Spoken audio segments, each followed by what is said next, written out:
Thanks, Greg. Thanks to MIF. I'm going to shun my duties as CEO for the moment, and we're going into lunch. So I'm just going to try and illustrate, I think, what Greg is talking about in terms of creating value in this market cycle in our business. One is by size and one is by grade. And I think if I went back, we're like Chicana, we're working on 2 projects focused. We have a portfolio, but I believe in focus for value creation. Bonita is an example of size. Size matters in exploration. If you're looking for a big copper deposit, you need a big copper system. And so here's an example in 2014, private VR goes in, and this color anomaly is about 7 by 7 kilometers. It's iron carbonates and iron oxides. We're deep in this igneous porphyry system. The yellow squares are these historic artisanal copper, gold, and iron workings. The red dots are these unusual, interesting iron oxide, copper, gold, breccia occurrences at surface. And what's the opportunity for VR was to be able to go in when the business was quiet and stake not an anomaly or not a bullseye, but to stake a collection of showings like a district. And to understand that as interesting as those workings are, what's more interesting is that they're unified by really a single large-scale hydrothermal magmatic system, and that's an example to Greg's point about scale and about elephants. Another way you can see that footprint, so we've been exploring this for about 4 years, is just to look at a high-resolution mag survey. 100-meter line spacing, very low helicopter elevation. You can see in the top right that the hot colors, the pinks, you've got unaltered magnetic diorite. You can see in the bottom left, you've got this magnetic grain from Triassic volcanics and tertiary basalts and so on. You can see in the middle, you're basically washing out all of the grain and color in this mag, and it's telling you that these hydrothermal fluids have basically destroyed all of the magnetite in this igneous system. And that correlation with the color anomalies that you can see in alteration minerals in the showings is pretty much 1-to-1. It's giving you more confidence that these showings are part of a very large footprint system. And during that work, we found out that Bonita, somewhat surprisingly, is exactly the same age as Yarrington. It's 165 million years old. It's in the early Jurassic. And the copper people in the crowd here know that Yarrington, with Anaconda in the early 50s, produced 4 major discoveries, 500 million tons to 2 billion tons, typically around 0.3 or 0.4. The copper endowment of that early Jurassic copper system is large.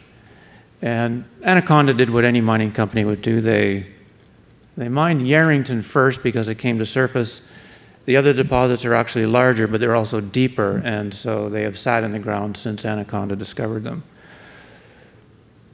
With the realization that Bonita was part of this early Jurassic porphyry system akin to Yarrington, we took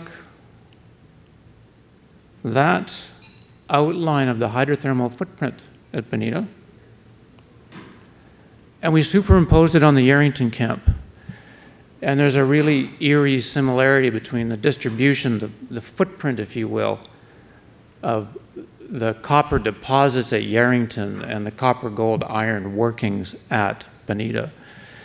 And it shows you, as we heard from Chicana, that these systems generally do occur in clusters. And our original version of this map actually was for the Highland Valley camp up in Kamloops, where you see the opportunity within these systems to get these clusters of these porphyry systems.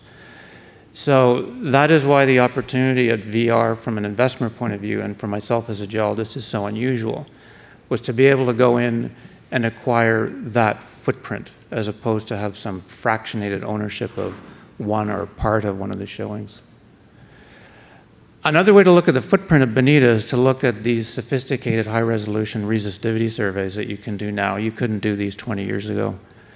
And this is a 200 ohm meter map, and there's lots of albite and there's lots of silica around, so that outline is similar to that color anomaly that you can see on the satellite, the magnetite destruction that you can see in the mag survey. What you can also see, though, are these 2 white circles, and you're looking at an oblique view of a block model. It's about 6 kilometers across. And so that shaded wall is, if you can imagine, the wall of a 2-kilometer pipe that is going through this resistivity model. And this is a 50 ohm meter conductor. And you can see these historic copper and gold workings are around the rim of that pipe. That's a cross-section through the block model. They do the data inversions, and they change the color scheme to what's more normal, so your conductor becomes these hot pinks. And in terms of scale and looking for elephants and things that would make a difference, it's working at two levels of Bonita. One is simply the size of the system, and then two, to appreciate that that pipe is about 1,000 meters in diameter. It's at least 1,000 meters vertical, and like we heard with Chicana, what makes these interesting is they're not like Bingham Canyon and Escondido that go out into these huge argillic propylitic systems aerially. These breccia systems are more vertically attenuated. So the real upside is to understand if you could have copper driving that conductivity over 1,000 vertical meters, as opposed to Yarrington is about 80 meters thick. And that's really the opportunity of these types of systems, is to get vertically attenuated. Last year we were drilling in the alteration ring in these copper gold systems, and this summer, starting last week, we've simply moved into the center of these conductivity pipes, which we think are driving all of the alteration. And again, as we heard earlier, the thing to do is to test both the center but also the margins and try and understand where potentially is the copper in that conductivity. We're kind of day one of the story that you heard of from Chicana in terms of just actually coming onto these breccia pipes, understanding if they could be copper bearing. So that's the drill. It started last week. You're drilling steeply down the plunge of one of these pipes, and if you go 5 kilometers away over the other side of that hill, that looks like where you have this second breccia pipe system that is piercing this resistivity model.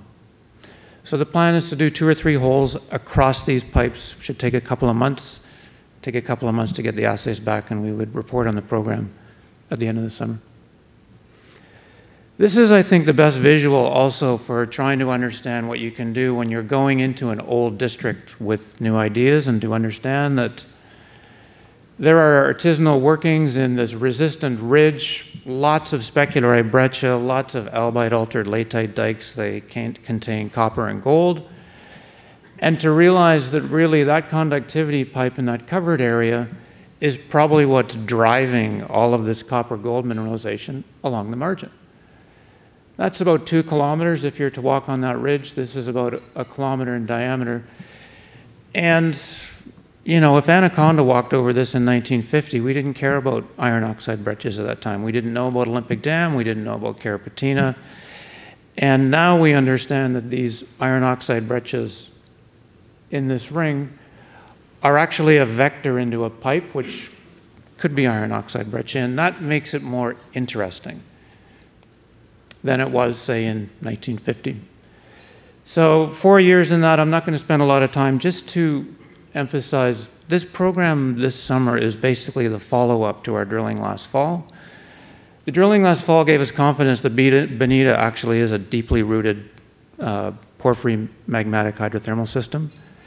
And it got us into 1,000 feet of continuously phyllic and sodic alteration, copper-gold geochem anomalies. And really what we're doing really is just coming off the ridge and getting into this covered area to see what this Z10 conductor is. And the excitement for this from a scale point of view is just simply the volume of that pipe. And to understand that if you're on that ridge, you can see what this pipe could be. It could be that iron oxide copper gold breccia, which is the kind of stuff that hosts things like Olympic Dam and Carapatina, and you simply go from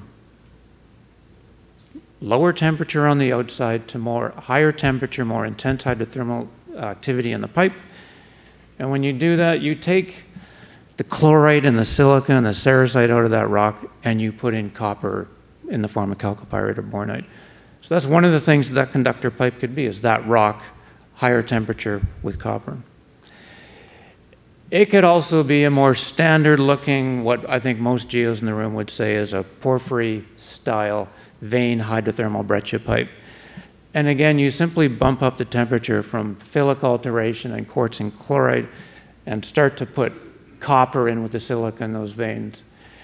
And if you can do that over the volume of that pipe in relation to that resistivity ring, That's an elephant, Greg, and that's the scale that we want to be looking for.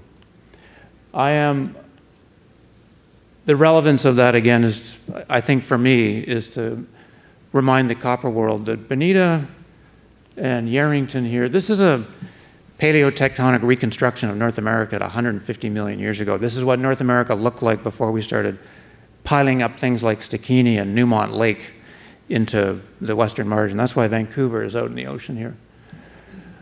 We know about the Chile-Peru stuff. We sometimes forget the scale of the continental scale of this early Jurassic belt of porphyries that most people know about.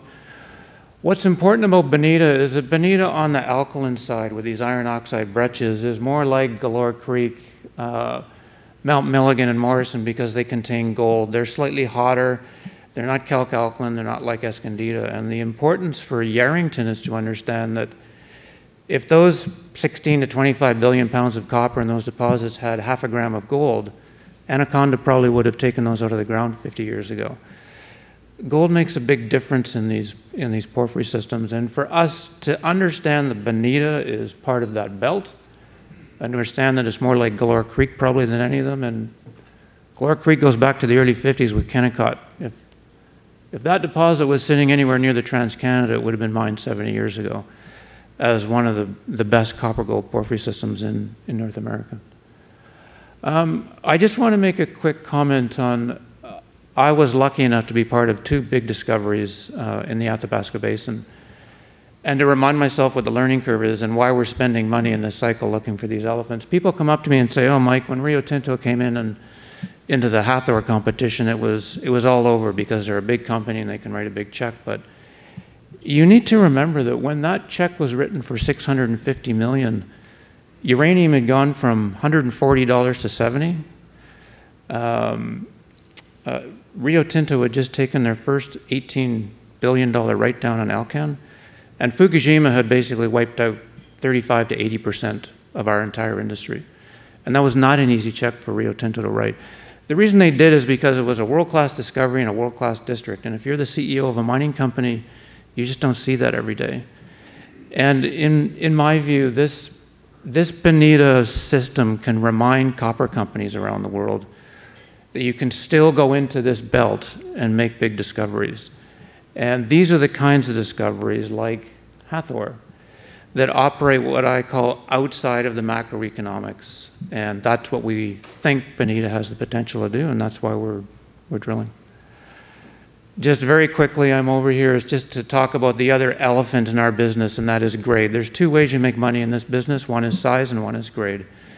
This other project that we've been working on, here's Bonita Junction is about 75 kilometers to the north. There are these chalcopyrite bornite-bearing quartz veins and pegmatite that are at surface. They carry anywhere from 1 to 40% copper and 10 to 500 grams silver in a very unusual high-temperature mesothermal vein assemblage of things like bornite and chalcopyrite oxidized to things like covellite and chalcocite. And they're carrying a silver mineral in the bornite crystallization. And so you can see this stuff on the ground, and you can walk 4.7 kilometers away and see the same style of mineralization and see basically the same copper-silver geochemistry. Thanks to a lot of hard work by Scott Birdall, who's here for about a year, we acquired essentially this. And Junction has turned out to be about 6,000 meters of very consistent vein and pegmatites coming to surface with some very unusual copper. The reason that you get these grades on these slides and you don't see this at Bonita is because this is higher temperature, and bornite, covellite, and tenorite give you those types of grades. What we really didn't expect is that a lot of that black oxidized copper is carrying silver. I don't know the mineralogy on the silver. We know that it's simply intimately related with the bornite. This is a low sulfide, low sulfidation system. For myself, what makes those numbers important is that if you look at the copper-silver correlation at Junction over 6,000 meters, you can see that it's basically 1-to-1. It doesn't matter if you're sampling a rock with 1% copper or 20%. The silver correlates telling you that wherever you sample that rock, even if it's been supergene altered, the copper, the silver is not moving around. It's telling you that the oxidation is local, and it's really telling you that that system is robust because it's not changing. That copper-silver ratio is not changing. So this is about grade, and this is simply about understanding where in those 24 surface occurrences you have a chance of getting some down-dip continuation of some very unusual copper-silver mineralization. So, Greg, this is your elephant for the kind of value that those rocks can produce when they're at surface. You don't need a kilometer in diameter pipe to get excited about that vein pegmatite. You need basically a meter with some alteration on the footwall. If you think that, you know, doing an airborne mag survey, which we've just completed, gives you a hint of some continuity down dip from those veins or from those. That's what VR is working on right now. Bonita's in the front end, Junction is in the back end. You do need to look for elephants in this cycle, and VR is doing that in Nevada one by scale and one by grade. So thanks very much, Greg.